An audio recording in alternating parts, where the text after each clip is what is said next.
जो रहती नहीं, जिसका आता में हमारे रुमाल हिलाता है, छुपुर डुपर वो करा, मेरा सही बात है। और नेताओं को भी जो डांस करना सिखाया, लेखा लिखाई खाया, ध्यान ही मन को। ये बाबा साहब किसी जाति के नेता नहीं, बाबा साहब हिंदुस्तान के अंदर संविधान, नया संविधान लाने वाले वो नेता थे जिन्होंने आपको वोट का अधिकार दिया। और अगर वोट का अधिकार नहीं होता तो मैं तो मेरा ही बता दूं और पुराने बता दूं, हम यहाँ नहीं, वोट नहीं ला करके फिरता हूँ। बताओ, वोटों के लिए तो सारे घूम रहे हैं यहाँ पे। वोट नहीं हो, वोट का अधिकार नहीं होता तो भजन लाल नहीं होता, तो दूसरे बैठ कर सीएम कुर्सी में। भाई वोट का अधिकार नहीं तो भजन लाल ने सीएम बना तो बेचारा है ना। अगर वोट का अधिकार नहीं होता तो हमारे लोग SC ST OBC के लोग हाई कोर्ट के जज नहीं होते, DG नहीं होती है। आज सबसे ताकतवर कोई है, लोग तो कहते हैं कि विधायिका, कार्यपालिका, न्यायपालिका, नहीं, विधायिका ही सबसे ताकतवर है। अगर विधायिका ठान ले कि हमें ये कानून बनाना है, वो कानून बन जाता है। कोर्ट का काम तो कानून की पालना करवाना है। काम सबसे मजबूत कौन हुआ? विधायिका। लेकिन हमारे लोग कमजोर हैं, इतने कमजोर के तो गुलामी, लोगों के खून के अंदर गुलामी, लंबी गुलामी, लंबी मानसिकता बदल नहीं सकती, लंबा समय लगेगा। शाम को क्या खाया सुबह भूल जाते हैं, सुबह क्या खाया दूसरे दिन कल खाई खाया, ध्यान ही घर मन को। ये चल रहा है हड़ा बोड़। तो ये हड़ा बोड़ का ही सिस्टम है मेरे भाई। मैं 2018 के अंदर पार्टी बना के लड़ा, 3 सीट आई। 5 साल में मोदी और अमित शाह से लड़ा, देश में लड़ा, वापिस 1 पे आ गया। 20 साल लड़के जहाँ पहुंचा वहाँ वापिस आ गया। तो मुझे लग रहा है कि मैं लड़ाई क्यों लड़ी, 20 साल क्यों खराब किए। मैं भी सत्ता में शामिल होता, आपके शेखावत जी मंत्री बन के घूम रहे हैं, कोई दूसरे घूम रहे, मैं भी 3-4 बार मंत्री बन जाता और फिर ठोकर मार के फिर आ जाता कि मैं आपके साथ हूँ। तो कम से कम मौज मस्ती तो करता सरकार के अंदर। जो लोग सरकार में मौज मस्ती कर रहे हैं और क्या कर रहे हैं, मजे ही ले रहे हैं सरकार भाइयों। तो ये जो बात है आज सुबह अवसर पर हम सब आपके बीच करें, मैं इतना ही आपको आश्वस्त करता हूं कि हम सब इस लोकतांत्रिक प्रणाली की वजह से आगे बढ़ रहे हैं, प्रयास करें। लेकिन दुर्भाग्य देखिए आज जो इस तरह हमारा होना है, अगर हमारे नेताओं की नीयत में खोट नहीं होती, ओसियां, नागौर, खींवसर, लौट के इलाके आबाद होते या सिंचाई का पानी आ जाता तो धनारी की धरती सोना उगलती, कुर्सी की धरती सोना उगलती। जो 1 बीघा में पैदावार यहाँ होती है वो पाव बीघे के अंदर होती। और आपको बिजली के संकट से नहीं जूझना पड़ता। वो कब होता? जब 60 साल पहले होता। और 7 साल पहले हमारे बच्चे पढ़ने के लिए इंग्लैंड, अमेरिका और जर्मनी जाते। तो दुर्भाग्य से हमारे नेताओं ने एक ही काम किया, आपको पास में नहीं आने दिया, डराया आपको। हमारे नागौर वाले तो भाषण देते थे कि पढ़ोगे, लड़कियां पढ़ेगी तो भाग जाएगी, रेल आएगी तो चोर आएंगे, सड़क आएगी तो डाकू आएंगे, और बिजली आएगी, करंट आएगा। लोग बोले जोर की बात की, बाबू ठोको ताली, ताली ठोक दी 70 साल की, पढ़ो बेटा। तब एक दिन में मैं क्या कर सकता हूँ? मैं तो आपको जगा ही रहा हूँ। मैं तो जब से आया हूँ तब आपका सम्मान नागौर का ही नहीं पूरे राजस्थान का। जब मैं दिल्ली गया लोकसभा के अंदर तो मैंने दूसरे सांसदों को देखा, मैंने पूरे देश को देखा। मैंने कहा यहाँ तो मेरा तो पता ही नहीं लगेगा, यहाँ तो बड़े बड़े धुरंधर इस लोकसभा के अंदर, कोई मुख्यमंत्री है, पूर्व मुख्यमंत्री, कोई पूर्व गवर्नर, कोई केंद्रीय मंत्री। मैंने कहा कैसे मैं मेरी पहचान बनाऊंगा? लेकिन मैं तेजा जी का भक्त हूँ। मैंने कहा मैं लड़ाई लड़ूंगा। पहले ही दिन से मैंने तय कर लिया कि मैं हिंदुस्तान के पीड़ित शोषित तबके की लड़ाई लड़ूंगा। और जब कृषि बिल आए तो देश के किसान को आवश्यकता पड़ी, हरियाणा, उत्तर प्रदेश और दिल्ली के मेरे समाज के लोगों ने सादत नहीं दी। उन्होंने मोदी की सत्ता को नहीं छोड़ा। मोदी की सत्ता को ठोकर मार के देश का कोई किसान का बेटा अगर सड़क पाया, नागौर का सांसद था जिसने मोदी की सत्ता को ठोकर मारी और आपके लिए बड़ी लड़ाई लड़ी। दिल्ली की तरफ तैयार हो जाओ। हनुमान बेनीवाल था जिन्हें छोटे भाइयों की लड़ाई लड़ी। जब देश की पहलवान बेटियों को जिस तरह उनके साथ अत्याचार अन्याय हुआ, वो जब जंतर मंतर पर बैठी थी न्याय के लिए, उस समय देश का पहला कोई सांसद उन बेटियों को बचाने के लिए गया, उनको न्याय दिलाने के लिए गया। नागौर का सांसद आपका भाई था, उन पहलवान बेटियों को न्याय दिलाने के लिए सबसे पहले सड़क पर गया। जब राजस्थान के अंदर दलितों पर अत्याचार हुए, देश के अंदर उत्तर प्रदेश के अंदर दलित भाइयों पर अत्याचार हुए, लोकसभा के अंदर ये कहा कि राजस्थान वो प्रांत है जहाँ जाट, मुस्लिम, मीणा, मेघवाल, गुजर, इनकी आबादी अगर जोड़े तो इनकी आबादी होती है 70%। लेकिन हाईकोर्ट का जज नहीं हमारा। ये बात उठाने के लिए बहुत बड़ा कलेजा चाहिए लोकसभा के अंदर। हनुमान बेनीवाल ने बार बार जो परिणाम ही हुआ, मीणा भी हाईकोर्ट के जज बने और मुस्लिम भी हाईकोर्ट के जज बने। बाकी अब धीरे धीरे समय के साथ बन जाएंगे। सारी चीजें मेरे हाथ में नहीं है, मेरे हाथ में मैं खुद हूँ। और आप जो कहते हो वही कूद पड़ता हूँ हर जगह। आप देखते हो अभी 2-3 दिन पहले नहीं देखा बीकानेर के अंदर जब मामला बिगड़ गया था, मैं गया था, मैंने भजन लाल सरकार को चेतावनी दी, सोमवार तक अगर ठीक नहीं किया ईंट से ईंट बजा दूंगा। दूसरे दिन सारा काम हो गया, हुआ कि नहीं हुआ? तो हर कौम के अंदर मजबूत नेता चाहिए हमें। एक मैं अकेला कुछ नहीं कर पाऊंगा, मैं अकेला सांसद हूँ। भाइयों मेरे साथ भाई चंद्रशेखर और हमने मिलकर लड़ाई लड़ी। आपको पता उसका परिणाम क्या हुआ? परिणाम ये हुआ कि वो भी लोकसभा के अंदर आ गए मेरे साथ। आए कि नहीं आए? हम दोनों आ गए। अलायंस हुआ। कांग्रेस वाले इस बात को नहीं मानते, वो तो कह रहे हमारी लहर चली थी कांग्रेस की। लेकिन कांग्रेस अगर मेरे से अलायंस नहीं करती तो कांग्रेस 0 पे रहती। कांग्रेस को फायदा ज्यादा हुआ और थोड़ा फायदा मुझे भी हुआ, 2.5 लाख वोटों का, 3 लाख। लेकिन कांग्रेस को 20-25 लाख का फायदा हुआ। तो ऐसे हमारे भाई लोकसभा के अंदर हम आ गए। मैं आपको विश्वास दिलाता हूं कि दलितों के खिलाफ जहां भी देश के अंदर अत्याचार अन्याय हो रहा है, पहली बात तो हम यहाँ जहां भी जाते हैं एक ही बात कहते हैं कि जब तक दलित जिनको बोला है, मैं कह रहा हूँ पिछड़े शोषित हमारे भाई जब तक बराबर नहीं आएंगे तब तक ये देश बराबर आ ही नहीं सकता। आप स्वर्णिम भारत की और अमृत महोत्सव की बातें करते हो, आज भी छुआछूत, ऊंच नीच, मंदिरों में तालाबों के रोक की बात आती तो निश्चित रूप से हम समझदार नहीं। और ये काम कौन करेगा? हम लोग करेंगे, अलग अलग समाजों के लोग करेंगे। मैं जाट राजपूतों के अंदर कई बार बीच में बड़े गाँव में जाता हूँ, उनको भी कहता हूँ कि तुम यार कम से कम समझदार समाज हो, तुम तो ध्यान रखो, तुम ऐसा कोई करते काम मत करो जिससे लोग हमारे पे उंगली उठाए कि आप उस समाज चाहते हो, उन्होंने ये अत्याचार अन्याय किया। ये मूर्तियां तोड़ने की जो घटनाएं बार बार होती है कभी नहीं होनी चाहिए। लोक देवता जो संविधान जिन्होंने हमें दिया, जो योद्धा थे, मजबूत थे, जिन्होंने अपनी कलम के दम पे, लेखनी के दम पे आपको आगे बढ़ाया, जहां भी मूर्तियां जिनकी लगी, सरकार ने जिनकी मूर्तियां लगाई। एक बात ताराराम जी ने अच्छी बात कही, आज के लिए फैशन हो गया कि जबरदस्ती मूर्ति लगा दो रात को और भजन चालू कर दो और सुबह कहते पुलिस आवे गोचर वोचर। थोड़ा ध्यान रखो।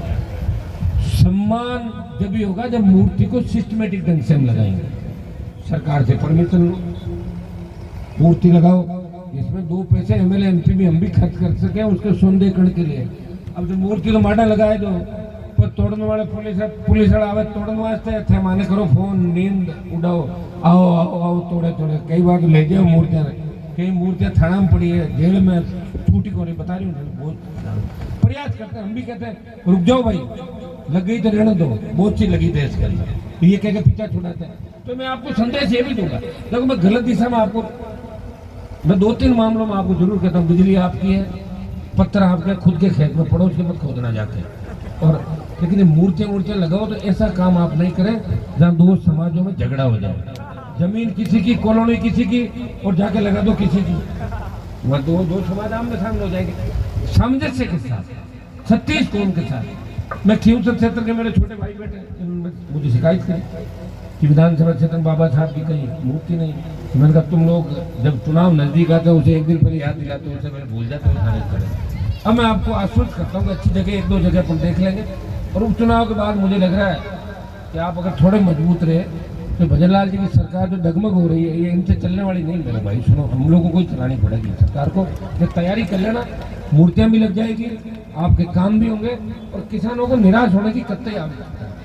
आज भील समाज और हमारे भाई जिनको नाइक समाज के रूप में कहा गया, और निश्चित रूप से 2 सर्टिफिकेट बनते हैं, एसी में भी है और एसटी के अंदर भी। इन सब की डिमांड है कि तमाम को अनुसूचित जाति के अंदर, जनजाति के अंदर आप मजबूत हैं। हमारे सीताराम जी थोड़ा भी बीच में बीमार हो गए, उनको भी आप साथ लें। जितनी भी टीमें आपकी गंगानगर, हनुमानगढ़, बीकानेर, नागौर, चूरू, बाड़मेर, जोधपुर और फिर आपका मेवाड़ आ गया, पूरा भील प्रदेश, तमाम लोग आप एक साथ हो जाएं, आप आंदोलन करें, मेरा समाज और 36 कौम आपके साथ खड़े मिलेंगे, आपको न्याय दिलाएंगे। आपकी जो मांग होगी उस मांग को पूरा करेंगे। और लोकसभा का इस बार जब सत्र होगा, मैं कागज लेके जा रहा हूँ सारे सर, मैं इनको अच्छी तरह पढ़ भी लूंगा एक बार कागजों को, तो बहुत अच्छे तरीके से हर चीज़ इसके अंदर लिखी है। और इस चीज़ के हिसाब से तो 100% आप जो बात कह रहे हो वो सही है और आपकी मांग वाजिब है। मैं पार्लियामेंट के अंदर ये मामला उठाऊंगा। एक तो राणा पूंजा भील को देश में सम्मान मिले और देश के प्रमुख जो शहर है, मैं कह रहा हूँ चलो देश छोड़ो, भी राजस्थान के जो प्रमुख शहर है वहाँ 4-5 जगह राणा पूंजा भील की प्रतिमाएं, मूर्तियां लगाओ अच्छे चौराहों पे, ताकि नई पीढ़ी को ये प्रेरणा मिले कि ये व्यक्ति किसकी। जब अपन देखते हैं कहीं मूर्ति लगी होती है और अच्छी मूर्ति लगी तो अपन रोक के देखते हैं कि ये मूर्ति किसकी है, इस योद्धा ने क्या काम किया। लेकिन दुर्भाग्य से भाइयों, अपना इतिहास लिखा किसने था? मुझे तो लग रहा है कि अपने जो लोक देवता थे वो भी लोग चुरा के ले गए कहीं, तो अपने थे दूसरे लोग हैं हमारे थे तो हमारे कह दिए हमारे कह दिए। अब कौन है लिखने वाले? लिख दिए, पढ़ गए, पाठ चल गए अच्छी तरह। अगर मामला अब धीरे धीरे समझ आ रही है आप लोगों की, तो धीरे धीरे समझ आएगी तो निश्चित रूप से हम हमारे लोक देवताओं को बचा लेंगे, हमारे योद्धाओं को भी बचा लेंगे, और गलती से कोई इधर उधर हो गए उनको भी वापस लेके आ जाएंगे अपनी तरफ। आप चिंता नहीं करें। जब भी भूल सुधार ये पुलिस वाले खड़े जांच करते हैं ना, मान लो 3 जांच हो गई, चौथी जांच और करके 3 गलत, चौथी में जो करके कोर्ट में पेश करती वही मानी जाती। 3 गई, 3 में एफआर, चौथी में चालान, 3 में चालान और चौथी में एफआर। तो लास्ट जो होता है वही होता है। अब लास्ट जो हो जाएगा वो ठीक होगा और आप लोग करोगे निश्चित रूप से। मैं किसी जाति की भावना को ठेस नहीं पहुंचाना चाहता, लेकिन हर जाति का इस लोकतंत्र में अधिकार है कि वो अपना इतिहास और इतिहास लेके बैठे। और राजस्थान तो कितना अच्छा, बताओ कितना सामंजस्य हमारे अंदर। हम ये लोक देवताओं में नहीं देखते, राम साहब पीर का जयकार हम सब लगाते हैं। बाबूजी महाराज का हमारे कुर्सी के अंदर लेके मैं करूँ, मेरे गांव में तमाम जगह बाबूजी का जयकारा लगता है, गोगा जी का जयकारा लगता है, तेजा जी का जयकारा लगता है। मैं कह रहा हूँ तमाम जगह सर्व समाज जो लोग गांव में रहते हैं उनके मन में कोई भावना किसी तरह की नहीं, लेकिन बड़े लोग पॉलिटिकल तरीके से अगर बांटने का काम करते हैं, जब वो सोचे कि हमारे ही जयकारे लगे हम किसी के नहीं लगाए, वो तो संभव नहीं। अगर जयकारे लगेंगे तो हमारे भी जयकारे लगाने पड़ेंगे, तब बराबरी का मामला होगा। भाई हमारे भी लग रहे हैं तो हम लगा रहे हैं, तब बराबरी का होता है। जब भी कोई समझौता होता है तो उसके अंदर यही तय होता है कि बीच का रास्ता क्या होता है। तो मैं इस अवसर पर इतना ही आपको कहती हूँ, बहुत गुटबाजी, मैं तो परेशान हो गया तारा रामजन बच्चों से। थोड़ा सा इनको तैयार करता हूँ, थोड़ा सा बराबर लाता हूँ, इसे 10 मिनट में गुटबाजी के अंदर उलझ जाता हूँ। छोटी छोटी बातों में नाराज हो जाता है। भाई तुम ऐसे नाराज क्यों है कि आपने उसको गाड़ी में बिठा लिया, तो आगे बैठ जाना, तेरे क्या देखो उसको उतार तुझे बिठा लूंगा। हाँ ये बात तो सही है, इसमें समय बहुत लगेगा। मैं तो क्या 3 से 1 पे आ गया, वो डर लगता मुझे तो आजकल 3 से 1 पे आ गया। और अभी लोकसभा का चुनाव था, गठबंधन नहीं होता तो पूरा ही गड़बड़ कर देते। बाड़मेर के अंदर मैंने देखा, बताओ किस लोगों ने वोट डाल दिया लोकसभा में। अरे वोट कैसे देते हो आप ये तो बताओ भाई, हवा में देख के फिर भूल जाते हो क्या आके। मुझे कायदे से तो वोट मिलनी थी तो 9 लाख यहाँ जो रहती नहीं, जिसका आता नहीं, पता नहीं, ठिकाना नहीं, कहाँ नंबर क्या 5.5 लाख और मुझे 6 लाख, वो भी कांग्रेस शामिल थी। अगर कांग्रेस नहीं होती आरएलपी से लड़ लेता ना तो थे तो थाक गया था बीते, है ना, थाक चेक दो तो 1.5 लाख हो, इतना ही होता होता। मुझे पता था कि अभी तुम उतने मजबूत नहीं हो जितना, इसलिए मुझे अलायंस करना पड़ा बिना मन के। मैं अलायंस की इच्छा नहीं थी, मजबूरी के अंदर करना पड़ा, क्योंकि भारतीय जनता पार्टी को राजस्थान के अंदर सबक सीखना था। इस किसान विरोधी मोदी सरकार को सबक सीखना था। मैंने लोकसभा के अंदर कहा गृह मंत्री को, मैंने कहा आ जाना राजस्थान, बता देंगे तुम्हारे को 15 पार नहीं करने देंगे। और कांग्रेस के नेताओं की अगर नीयत साफ, कांग्रेस भी धड़ों में बटी हुई है। एक कोई अशोक गहलोत गुट, कोई पायलट गुट, एक बीच में हमारे रुमाल हिलाता है छुपुर डुपुर, वो करा मेरा अलग गुट, तो 3-3 4-4 गुट हो गए। तो फिर भाई ये 11 आई वही ठीक है, तो 0 से तो 11 ठीक है। अब मेरा तो कोई कहते नहीं कि हनुमान जी की वजह से, वो तो कह रहे हैं हमारी वजह से सब कुछ हो गया। तो मेरे क्या मेरे वोट थे ही नहीं क्या राजस्थान में? 10 लाख वोट मिले थे मेरे को, जब ऐसे ही चलेंगे तो वोट डालने में गए होंगे ना लोग। 10 लाख के 15-20 बड़े होंगे ना वोट के, 70 लड़ाए 150 लड़ाता तो ज़्यादा वोट आता। तो भाइयों आरएलपी पहले राजस्थान की पार्टी है जो किसान के बेटों के संघर्ष, किसानों के संघर्ष से बनी, उसमें दलित भाइयों का भी बहुत बड़ा योगदान था। मेरी पार्टी में ज्यादातर नेता प्रदेश अध्यक्ष से लेके देखोगे तो मेघवाल समाज, नाइक समाज, भील समाज, तमाम समाजों को एक चीज के लिए लड़ाई लड़ते हैं। और जो घर पे आ जाता है ना, वो खाली हाथ नहीं आता। उसको मैं ये नहीं कहता कि मेरी सरकार नहीं है, अगली बार आना। मैं कहता हूँ तेरा काम पता, किस एसपी को फोन लगाना है, किस आईजी, किस कलेक्टर को लगाना है, डीजी को लगाना, लगा फोन, अभी करता हूँ तेरा काम। मुझे दे बढ़ाता हूँ सड़क, मैंने प्रॉमिस किया है। तो मुझे खुशी है कि मुझे खींवसर कॉन्स्टिट्यूंसी से 2008 में नेतृत्व का मौका मिला। ये तो खींवसर शुरू हो गया, आपसे 1 किलोमीटर से हो जाता ना, कितना 1.5 किलोमीटर बाद ये रोड जो बन रही वही बन रही है क्या? बिल्लो का कह दिया मैंने आज, मैंने रोड को बहुत अच्छा धनारी गाँव के अंदर तक बनाओ। अच्छा, जो बॉर्डर अपना आ गया ना धनारी से, हमारे बिल्लो को दिया कि हमारे नेता को हम गिरने नहीं देंगे, चाहे मोदी आ जाए, चाहे अमित शाह, चाहे कांग्रेस आ जाए, चाहे बीजेपी, वो हमेशा खुद यहाँ से जिंदाबाद रहकर आपने मुझे जिंदाबाद रखा हमेशा। मैं नहीं गया था प्रचार करने गाँव का, फिर भी आपने मुझे कह दिया कि मान लिया हमने, आप वोट की अपील कर दोगे वही वोट। और तमाम लोगों ने मिलकर चुनाव लड़ा, और मैं भी आपके लिए लड़ रहा हूँ, मेरे लिए नहीं लड़ रहा। मेरे लिए लड़ता तो 3 मई में तो वसुंधरा से क्यों लड़ता?